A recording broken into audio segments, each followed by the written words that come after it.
Okay, this is a video for Custard Pie, which is a rocker. I have a steel shell drum here today just for shits and giggles, but so essentially, when you listen to the song, especially the studio recording as it is, it does sound like there's 16th notes.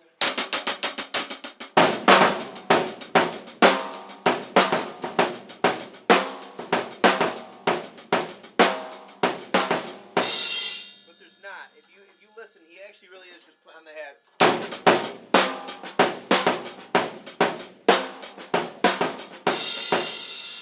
So, but there are some other, you'll see on YouTube some other like alternate takes and stuff, and if you listen to those, you can really hear clearly that he really is just going. So it's really just 8 notes on the hat.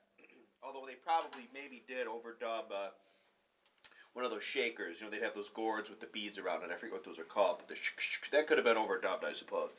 But anyway, so it's pretty self-explanatory. It's a pretty busy bass drum. Da, na, na, na, na, na.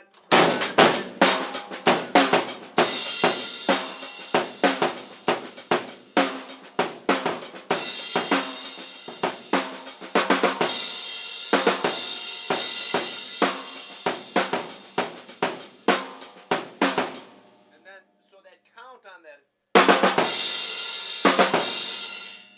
So imagine the whole thing going ba da da da.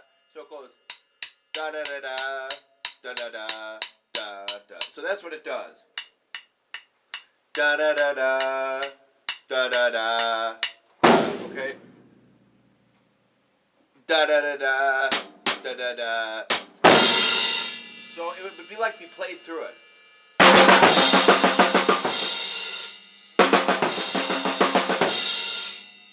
That he doesn't. So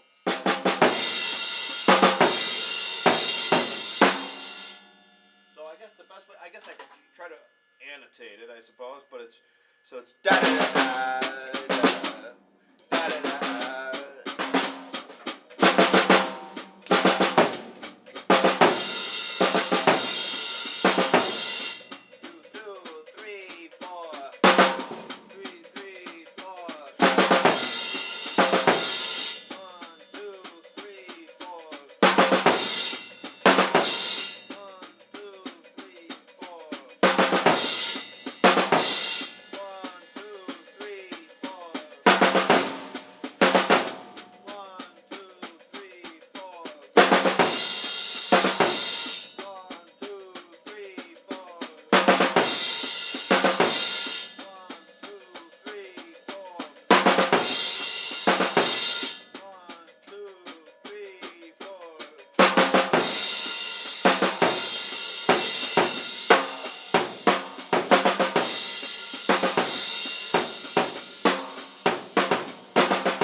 That's pretty much 2, 3, 4.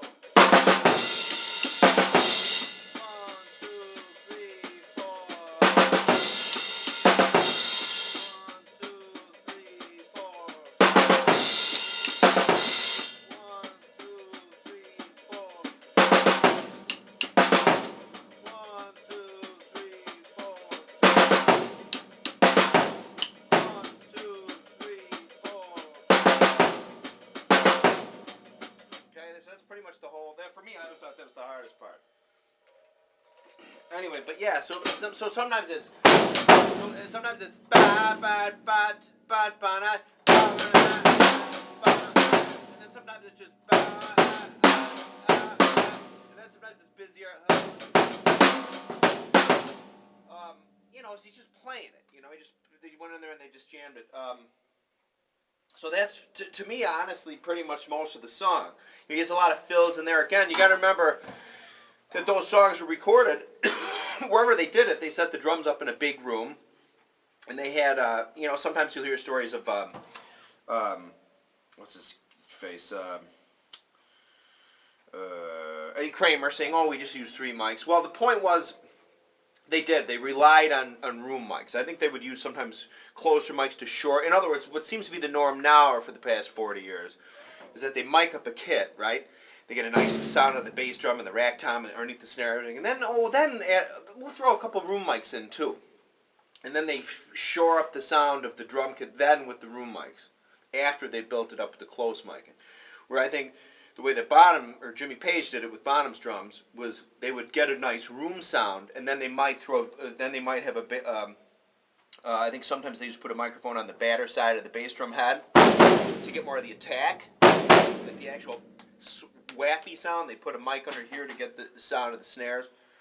So there's not too many pictures of Bonham's drums set up with the microphones on them. There's one that I just saw recently. My friend turned me on to where they're at.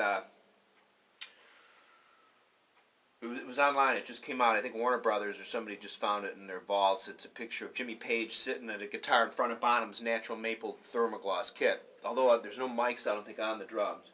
Then there's another picture from the same time. It looks like Bonham's taking his cymbals out and he's putting them on his Rogers Swivomatic cymbal stands.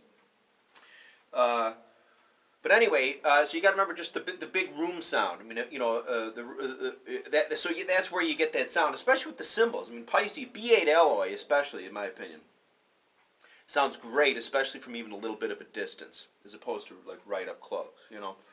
Anyway, so back to the song. So that's how you get the song. So, da na na.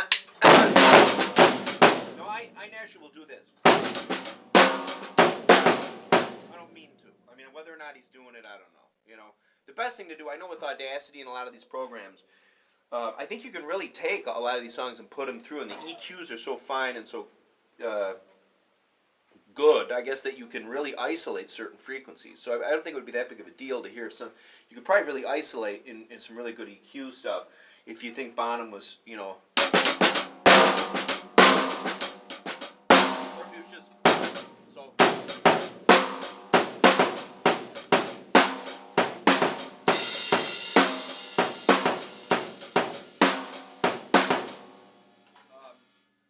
But yeah, that's pretty much it. And then remember, sometimes the bass drum is so, and then so the change, so it'll go.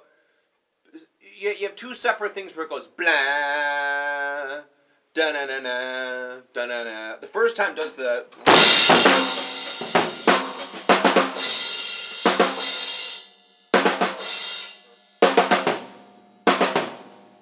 Okay, the other one goes.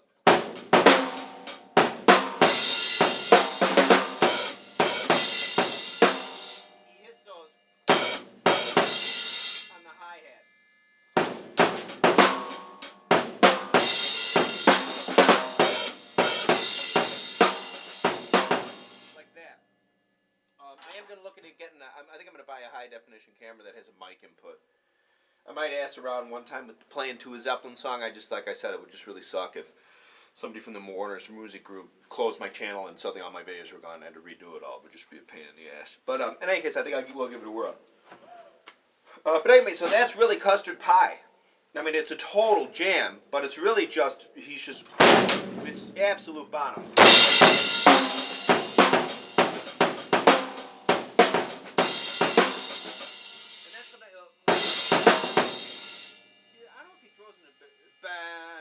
Like he's just really heavy-handed with the bass drum, but it comes at different times, you know.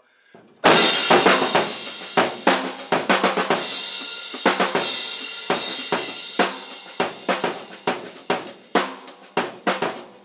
sometimes I play it more simple like that. And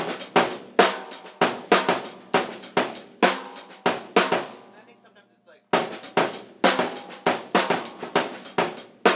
It's just, well, maybe not in there, but he does have, there's certain times, especially in the, oh yeah, like in the second break, again, those pairs will come in breaks, the breaks will come in pairs, da da da da da da na na na na na ba da da ba da da ba ba ba. Okay, and then those come essentially like that. So the second one. So,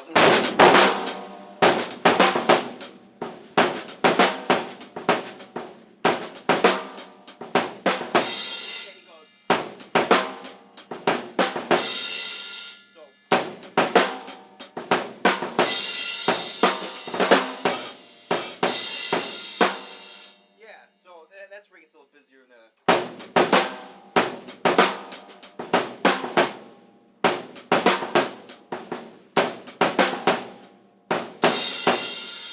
I always thought that the song could totally funk up. I mean, not funk up, but it would be a total. I'm sure that Bonham's natural way to want to do it was probably over the top, crazy stuff. Anyway, but yeah, I think from where I'm sitting, that's really the gist of Custard Pie. And I think with like any Zeppelin stuff, the best thing to do is just to play along with it. And just kind of nail. There's always specific in every Zeppelin tune. There's like always 87% of like it's kind of easy to figure out. You're like, oh, that's what he does. But then there's always like the between 1 and like 4 fills in a song. Like, all right, well, what is he doing there? Always. And then there's always some funky turnaround usually. And then, but anyway, so that's it. That's from where I'm sitting. That's Custard Pie.